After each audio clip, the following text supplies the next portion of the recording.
Hello, नमस्कार. श्री स्वामी समर्थ सर्वांना.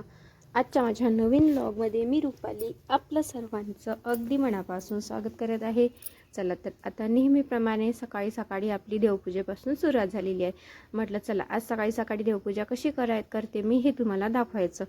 तर सर्वात आधी देवावर जे वाहलेले कालचे फुलं होते ना ते मग काढून घेतले आणि काढल्यानंतर बघा डायरेक्ट आपण ते फुलं झाडामध्ये वगैरे कुठेही न टाकता पहिले त्याचा सुगंध घ्यायचा आणि त्यातली जी पॉझिटिव्ह ऊर्जा असते ना ती आपण स्वतःमध्ये घ्यायची असं मला वाटते.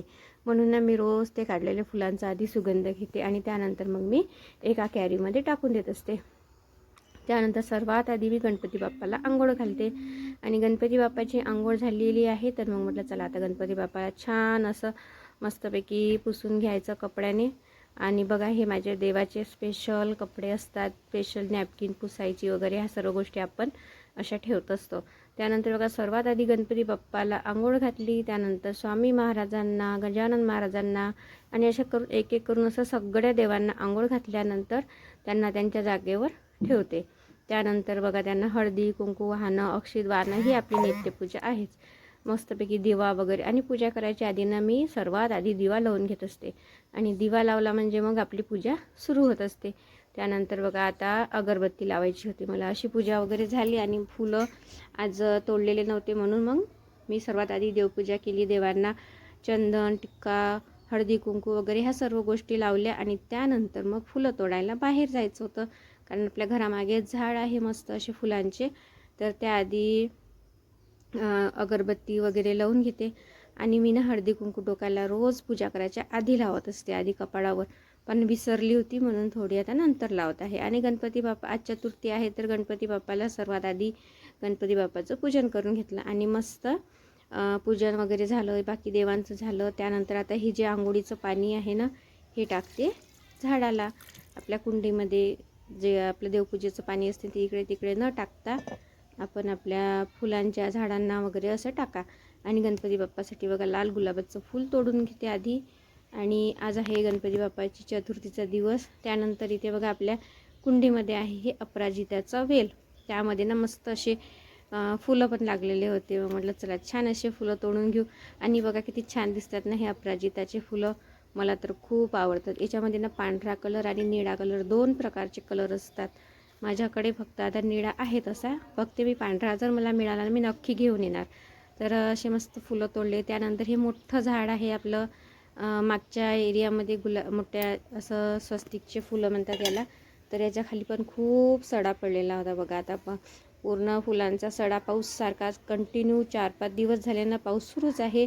तर त्यामुळे ना पूर्ण फुलं पानं वगैरे असे पडलेले खाली तुम्हाला दिसत असेल.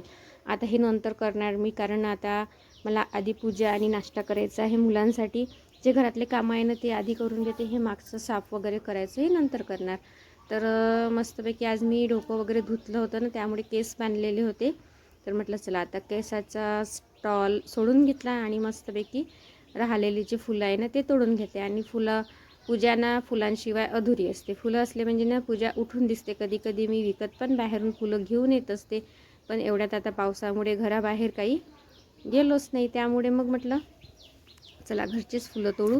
आणि अशा प्रकारे मस्त फुलं तोडले. आणि ते बाजूला आपल्या हे दिसत आहे ना मोठं हिरवं झाड, हे आहे लिंबूचं झाड, जे मी तुम्हाला नेहमी व्हिडिओमध्ये दाखवत असते. आपल्या घरीच आहे लिंबाचं झाड, पण त्याला सध्या आता लिंब वगैरे लागायची आहे. आणि त्यानंतर आहे इथे बाजूला फुलाच्या एक गोडलिंबाचं झाड, जे आपण नाश्त्यामध्ये वगैरे गोडलिंब टाकतो ना उपमा पोहे करताना आपल्याला लागतेच. चटणी पण खूप छान होते गोडलिंबाची. तर त्याच्याच बाजूला आहे एक बेलाचं झाड पण आहे बाजूला. तर मग मस्त असं थोडे बेलाचे पानं वगैरे तोडून घेतले कारण उद्या आहे सोमवार. मग उद्या म्हटलं तोडता येणार नाही म्हणून आजच हे बेलाचे पानं वगैरे तोडून घेतले उद्यासाठी. आज एखादं महादेवाला वाहणार आणि बाकीचे उद्यासाठी ठेवणार आहे सोमवारसाठी. तर चला आता फुलं वगैरे तोडून झाले. मस्त हे बघा आपला बेल आणि फूल मस्तपैकी तोडून घेतलेलं आहे. आता सर्व देवांना मस्त असे फुलं वगैरे वाहते. आणि सर्वात आधी महादेवाला बेलाचं पान आणि बघा असं फुलं, बेलाचं पान, दुर्वा अशा गोष्टी जर असल्या ना पूजेमध्ये तर पूजा खूप सुंदर दिसते. मला तर अशी पूजा खूप आवडते फुलं वाहलेली. तर तुम्ही बघू शकता.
सकाळी सकाळी आपली देवपूजा वगैरे आटोपली आणि देवपूजा झाली म्हणजे सर्व अशी कामाला सुरुवात देवपूजेपासून झाली म्हणजे खूप छान वाटते. त्यानंतर मग गॅसचा ओटा आवरायचा होता मला, कारण खूप कालानं खूप खराब झाला होता आणि रात्रीनं माझं आवरणच झालं नव्हतं.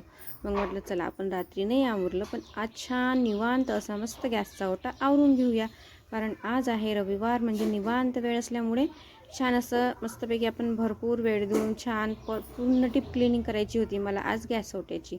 मग सर्व गॅसच्या ओट्यावरचं सामान काढलं, मस्तपैकी स्वच्छ करून घेतलं. आणि ही आहे आपली गरम पाणी करण्याची कॅटल. तर ही तर मला खूप उपयोगाची आहे माझ्यासाठी, कारण आम्ही सकाळी उठल्यापासून आम्हाला गरम पाणी वगैरे पिणे, त्यानंतर मस्त फ्रेश करणे, अशा सर्व गोष्टी आम्ही करतो. त्याच्यामुळे मग आम्हाला ही कॅटल खूप कामाची आहे. आणि घरामध्ये सर्वजण झोपलेलीच होती सकाळी, पण माझं सुरू होतं आपले कामं करणं आणि एक एक जण उठत होतं.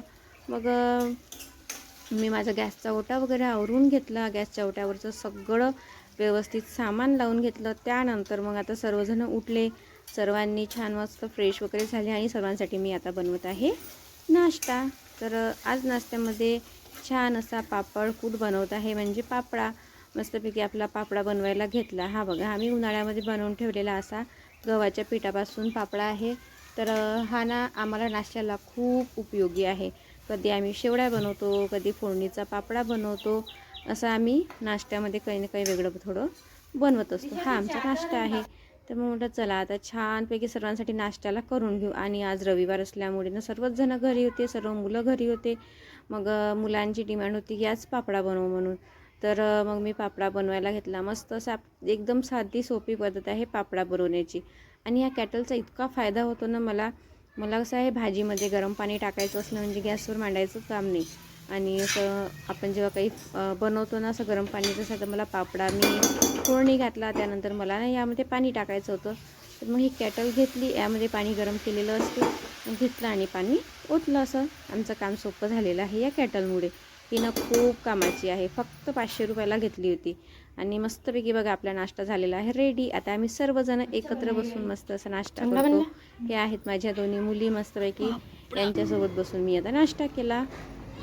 आणि बघा आता 4 दिवस सतत पाऊस सुरू होता. या पावसामुळे ना बाहेर जाणं काही शक्य झालं नाही. बाहेरून मार्केटमधून भाजीचं आणणं शक्य होत नव्हतं. तर त्यामुळे भाजीचं काहीही नव्हतं. मी भाजीवाल्या आजोबांकडे गेली आणि भाजीचं बघितलं. मला काहीही घ्यायचं सुचत नव्हतं. पण मी समजा आता ही माठाची भाजी म्हणतात, ही पावसाळ्यामध्ये निघते, ही आहे रानभाजी. तर ते घेऊन घेतली. आणि बाकीचं त्यांच्याकडे भाजीचं नव्हतं. मग हे दुसरे आजोबा आले होते भाजीवाले, मग त्यांच्याकडून मग भाजीचं घ्यायचं. मग त्यांच्याकडे टमाटर पण फ्रेश दिसले मला, असा फ्रेश मस्त ताजा ताजा भाजीपाला होता. मग मला चला आजोबांकडून ह्या भाजीचं घेऊन घेऊ. मस्त टमाटर, कोथिंबीर, त्यानंतर फ्लावर, असं मस्त भाजीचं घेतलेलं होतं. आणि बाहेर जाऊन मस्त निवांत असं भाजीचं आणायचं, सर्व छानपैकी असं निवडून वगैरे ठेवायचं. 8 दिवसाची माझी काळजी मिटून जायची. पण काय करू, ह्या पावसाने आम्हाला चान्स दिला नाही आहे. सतत सारखा पाऊस येत आहे. पण भाजीवाले आजोबा वगैरे काका वगैरे नेहमी आमचे दारावर येतच असतात. कधी कधी त्यांच्याकडून पण घ्यावं. मग म्हटलं चला, तर मस्त असं भाजीचं घेऊन घेतलं. ताजा ताजा भाजीपाला होता आणि फ्रेश होता. आज तर भाजीची तशी तर माझी आधीच तयारी झालेली होती. मी आज वड्यांची भाजी बनवायचं ठरवलं होतं. पण कसं आहे, आत्ता आपण जर वड्याची भाजी बनवली तर परत संध्याकाळी मला विचार पडतो की मी आता संध्याकाळी कशाची भाजी बनवू म्हणून मग मी भाजीचं घेऊन घेतलं. आणि टमाटर तर आपल्या रोजच्या जेवणामध्ये रोजच्या भाजीला लागतातच. तर बघा, हा आहे आपला ताजा ताजा फ्रेश असा मस्त भाजीपाला, मिरची, टमाटर आणि फुलगोबी. आणि माठाची भाजी पण मम्मीकडे मी निवडायला दिलेली होती. मम्मी होती बसलेली, तर मम्मीला म्हटलं की तू आता मस्तपैकी भाजी वगैरे निवडून दे म्हणून मला. आणि हे बघा, ह्या आहेत आमच्याकडे मुगाच्या वड्या बनवलेल्या. ह्या मी उन्हाळ्यामध्येच बनवून ठेवल्या, त्या भरपूर प्रमाणामध्ये बनवलेल्या असतात. कारण आता आहे पावसाळा, आणि पावसाळ्यामध्ये कसं आहे, भाजीचं बनवायला खूप प्रश्न पडतो. कारण सध्या भाजीचं आपण घ्यायला गेलं ना खूप भाजीचं नुसतं ओलं राहतं, आणि काय घ्यायचं काय नाही हे तर काही सुचत नाही. मग आपलं पटकन मस्त डाळ वड्यांची भाजी अशी बनवली ना, म्हणजे आपला स्वयंपाकही झटपट होतो आणि भाजीचा प्रश्नही सुटून जातो. तर मस्तपैकी मुगाच्या वड्या बनवायला घेतल्या आज मुगाच्या वड्यांची भाजी आणि खूप छान झाली होती ही भाजी. खूप मस्त अशी चविष्ट आणि खूप सर्वांच्या आवडीची आहे, सर्वांनाच आवडली. आणि अधूनमधून ही भाजी आम्ही बनवतो. तशा तर ह्या वड्या बऱ्यापैकी माझ्या संपतच आलेल्या होत्या, कारण आम्ही उन्हाळ्यामध्ये जशा बनवल्या ना तशा आम्ही बनवायला सुरुवात केली होती भाजी. असं करून भाजीला एखाद्यास काहीही नसलं तर मग मध्ये मध्ये मी ही भाजी बनवत असते, कारण सर्वांचीच आवडीची असल्यामुळे आणि बनवायला पण सोपी आहे, झटपट होणारी अशी भाजी आहे ही. जास्त वेळही लागत नाही. तर मग कांदे वगैरे छान तेलामध्ये परतून घेतले, त्यामध्ये कोरडे आपले मसाले, तिखट, मीठ, हळद, गोडा मसाला असे सर्व मसाले टाकून मस्त टमाटर वगैरे टाकून ही अगदी सोपी साधी अशी भाजी बनवली. आजच्या भाजीमध्ये ना माठाची भाजी, वड्यांची भाजी, वरण, भात आणि पोळ्या असा माझा साधासुद्धा स्वयंपाक होता नेहमीप्रमाणे. तसं तर आपण जास्त काही स्वयंपाकामध्ये बनवत नसतो, कोणी आलं गेलं तर काहीतरी वेगळं बनवल्या जाते. ही आहे भाजी निसून झाली आहे माठाची. तर आता मी हिला छान बारीक कट करून घेते आणि स्वच्छ धुवून घेते. आणि मध्ये मध्ये कसं आपल्या घरामध्ये काही पसारा झालेला आहे, कुठे पॉलिथिन असेल, कुठे काही ठेवलेलं असेल, तर मग ते आवरत राहणं खूप महत्त्वाचं आहे. म्हणजे हात आपण फिरत राहिलो ना असं जाता येता काम करता करता मला एक सवय आहे की मी घरात कुठे काय ठेवलेलं आहे, काय नाही, कुठे काही विस्कटलेलं आहे का ते पुसणं, काढणं, आवरून ठेवणं. म्हणजे जितकी वस्तू आपण तिथे ठेवली म्हणजे ना घरही आपलं जास्त असं पसारा दिसत नाही, घरामध्ये विस्कटलेलं दिसत नाही. घर साधं असो, कितीही साधं असलं घर आणि ते छान असं नीटनेटकं ठेवणं हे आपल्या हातामध्ये असते. तर मग मी स्वयंपाक माझा तसा झालेला होता, फक्त पोळ्या वगैरे बाकी होत्या. तोपर्यंत थोडा वेळ होता पोळ्या करायला आणि मुलांचं सुरू होतं आंघोळी करणं, कोणाचं काय. तर माझं सुरू होतं घर आवरणं. मग मी फळं पण टोपलीमध्ये छान असे ठेवून घेतले. त्यानंतर ह्या आहेत माझ्याकडे टोपल्या ज्या एक्स्ट्रा असतात ना, मी त्या ठेवून देते. तर जेव्हा पण मला कधी काम पडते ना तर मग मी त्या काढत असते. तर बघा आता कसं आहे, पावसाळा आहे, तसा तर भाजीचं सर्व आपण वरही ठेवलं तरी चांगलं राहते. फ्रीजची काही जास्त गरज नाही आणि फ्रीजमध्ये जास्त आता भाजीपाला ठेवतच नाही आहे पावसाळ्यामध्ये. फक्त फ्रीजची गरज आपल्याला उन्हाळ्यामध्ये जास्त असते, म्हणून मग मी कधी कधी भाजीपाला वरच ठेवते. मग आता कोठीवर जो पसारा होता तो छान आवरून घेतला आणि लागली इथे पोळ्या करायला. तर बघा दिशाचं झालेलं आहे आवरून. आज दिशाला पण कॉलेजमध्ये जायचं होतं, सुट्टी असून रविवार असून सुद्धा काहीतरी त्यांच्या शाळेमध्ये प्रोग्राम होता, तर ती जात होती. मग मी इथे बघा पोळ्या आणि मस्त माठाची भाजी पण बनवायला घेतली आणि पटकन स्वयंपाक वगैरे आवरून झाला, मुलांना जेवायला दिलं आणि मग म्हटलं चला आता हातोहात गॅसची शेगडी पण साफ करून घ्या. कसं आहे, आपण वरच्यावर जेव्हा जसा पटकन स्वयंपाक झाला आणि पटकन असा गॅसचा ओटा साफ केला म्हणजे ना कामही आपल्याला नीट नेटके दिसतात आणि पटकन होतात. आणि असा स्वयंपाक झाला आणि गॅसचा ओटा आवरला म्हणजे ना खरोखर मला खूप छान वाटते. आणि बघा आता असा माझा दिवस गेला. तर असा होता माझा आजचं रुटीन. तुम्हाला कसं वाटलं मला नक्की कमेंट